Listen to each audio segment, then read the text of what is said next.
Magandang araw mga ka-technician, mga ka-DIY, mga ka-master. Meron po tayo ditong LED TV na Sharp. So, testing natin kung anong nito, problema. Okay, saksak natin. Yan. So, parang hindi nag-spark ang ang pagsaksak sa plug kasi wala mang switch ito na sa AC. So, ito no power siya. Okay, so mahirap kasi silip sa likod sa kanyang model. Pagtanggal na lang natin ng takip mamaya. Sige, samahan niyo po ako. Okay, ito na po ang kanyang laman. Ayan. So ito po ang power supply. Ito naman ang mainboard. Ayan. So sa ilalim naman ang kanyang T-con. So ito ang kanyang model.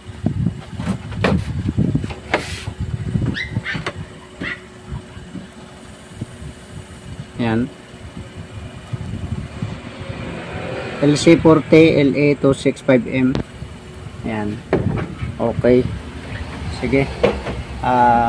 Check natin dito sa power supply. Natanggal na natin ang board. So dito muna tayo mag-troubleshoot. Okay. Saksak natin ito. Kanyang plug. Tapos patihaya lang natin ang board. So itong portion na ito yung primary, ito naman yung secondary. Yan. So patihaya lang natin. Ito yung filter capacitor, kaya dito tayo mag-check kung may lumalabas na voltahe dyan.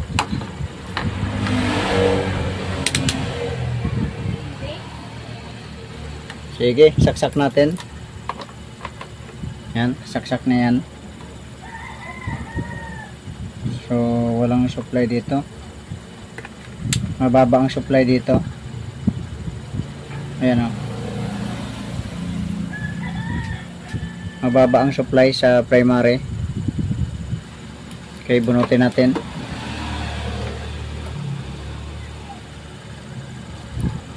So parang okay naman ang wala namang mga kalawang.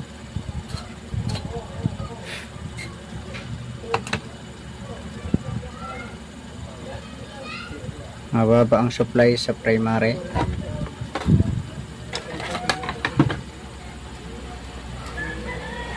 Sige nga, check natin, saksak natin ulit. Hanapin natin yung diode. Ito, yung bridge na design. Okay, dito muna tayo sa diode na to. Ito.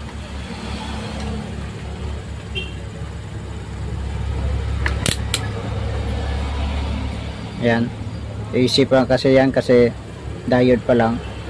Tawid sila dito. Tapos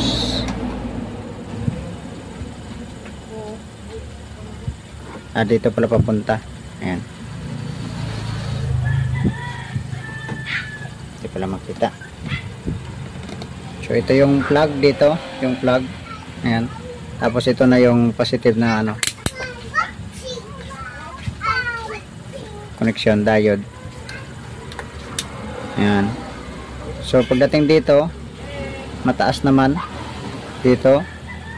Ayan, mataas. Tawid siya dito. Tapos ayan, mataas na siya. Pero mababa yan. So dapat mga nasa yan, 300. Dapat 300 volts yan. So dito tayo sa analog, sa digital.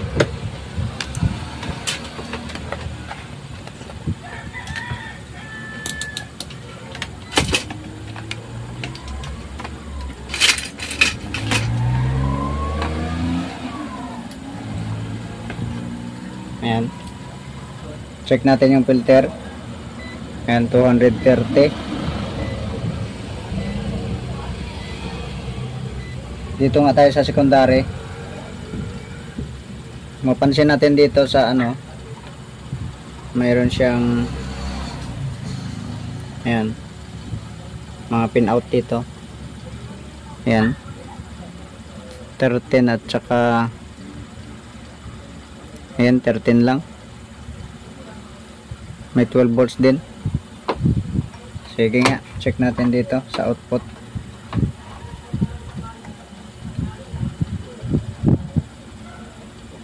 Ayan, may 13 volts naman.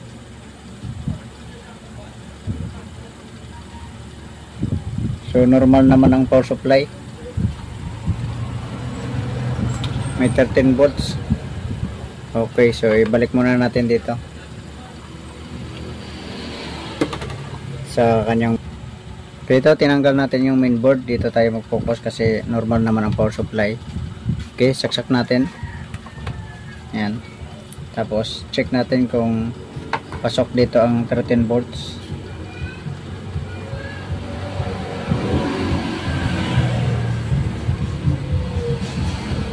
So parang abnormal. Ayan o. Abnormal. Okay, tanggalin muna natin dito.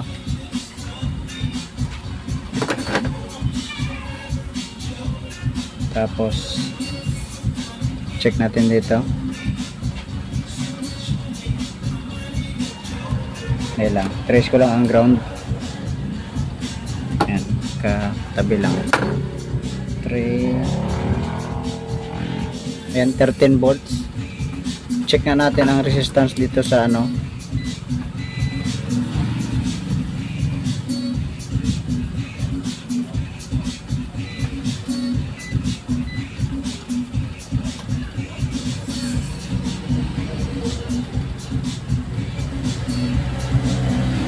$10K. So parang bumababa ang ano supply pag kinabit ito.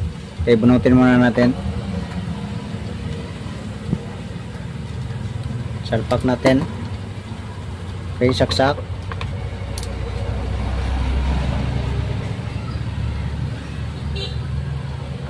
Wala oh. Ayan.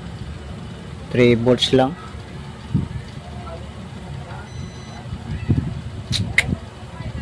So kailangan nating check natin nga dito yung filter. Ayun, bumababa. So parang nagda-drop dito lang sa primary, parang nagda-drop yung ano. Check natin yung filter capacitor ang supply.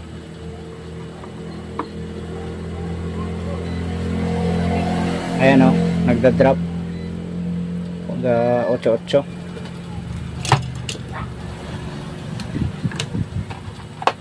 So kapag may load na siya, mababa.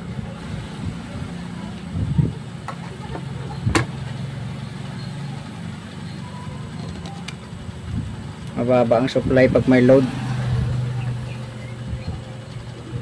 Ayan o.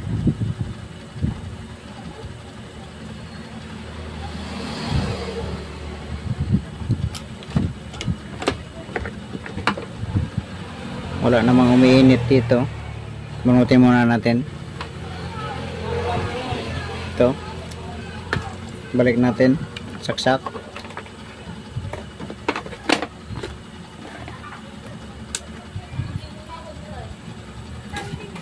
Parang mainboard ang problema.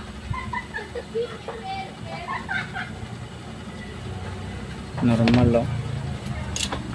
Okay, hanap lang ako ng ano pang supply dito. Dito sa board, supply muna natin ito. Okay, ito sinupplyan muna natin dito ng ibang power supply. Ayan. So tingnan na natin dito sa indicator. I-on ko ang switch, ang supply. Ayan. Ayun. Nag-power. Ayan o. Power siya. Ibig sabihin dito ang problema sa ano, sa power supply. Kasi okay ang mainboard eh. Check natin ang ano dito, 12 volts.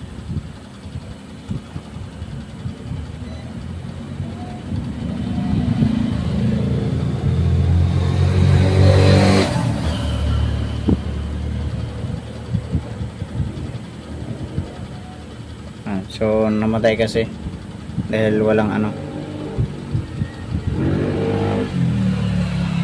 walang backlight.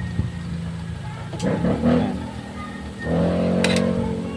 Okay, sige, dito doon tayo, balik tayo sa power supply. Sinalim lang ako ng Okay, check lang muna natin itong ano, optocoupler, itong dalawang piraso. Okay, so chinek natin ang kanyang optocoupler. So okay naman, kaya binalik na lang natin.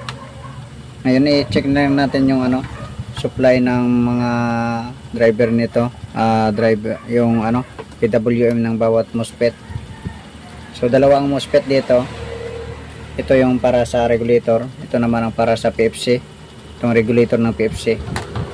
Ayan. So may mga kapasitor dito. Ayan, i-check natin yan mamaya. Tapos dito kung may supply yan. Okay, nakakabit po ang kanyang mainboard dito, kinabit natin. Tapos andito yung indicator. So sige, testing natin, saksak natin. Yan. Tapos abangan natin ang B+ nya. Yan, kung mapansin nyo, ayan, bumababa, bumabagsak. So i-check natin yung PWM nya dito, dito sa may nagdadrive sa chopper transformer. Ayan, bumababa rin. Yan. Okay, dito tayo sa PWM ng ano, PFC. Yan. So, mapansin natin walang voltahe. So maring saan kumuha ito?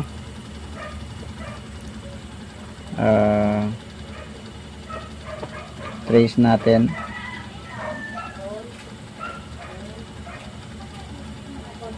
So dito yata kumuha. So wala. Okay, discharge muna natin. Binunot natin ang TV. So bagal bumaba. I-discharge muna natin. Okay, check natin ito kung grounded ito. Yan, forward, reverse. So good naman. Okay, tanggalin natin itong kapasitor. So good naman, malakas pa naman ang spark. Tinesting natin sa tester kapasitor. Okay, ito may nahanap tayong suspect. So dito, kung mapansin natin dito sa ano na to, ito yung diode. Ayan o, diode. Tapos ito choke coil. So pag i-trace natin dito, ito konektado ito. Sa kabila wala. Yung sa positive walang connection. So kaya pala meron lang siyang supply na pumapasok kasi merong resistor na naka-parallel. So kaya merong ano, kaya gumaganyan-ganyan yung voltahe dahil ito may resistor lang yung nagdadala. Okay, palitan natin ito, choke coil na to. Or subukan muna natin i-jumper. Jumper muna natin.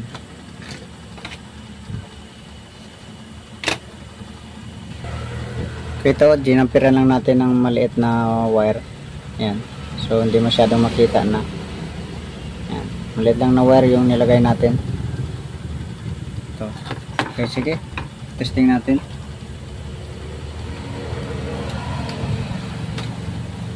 Ito yung kanyang indicator light. Okay, saksak. Ayun, nagpula. So, ibig sabihin, doon lang talaga ang problema. Dito lang talaga. Nagpula na oh. Ayan. Okay, sige, bunutin natin. Tapos palitan natin ito kung may mahanap tayo nito. Ito. Okay, ito yung dati, yung tinanggal natin. Ayan, kung mapansin nyo,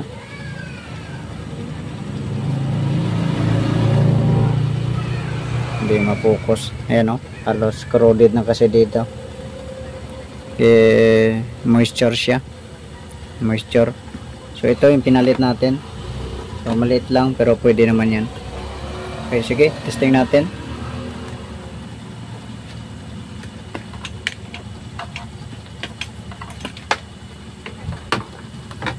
Okay, saksak. Yan, may power na siya. Okay, kabit muna natin sa backlight at saka sa panel para hindi mag-protect ang mainboard. Ito, nakabit na natin ang kanyang mainboard. Yan, sa likod. Yan, kabit na natin. Ito ang power supply at saka mainboard. Yan. So, sige, saksak natin. Yan. Tapos pindutin natin dito. Ito.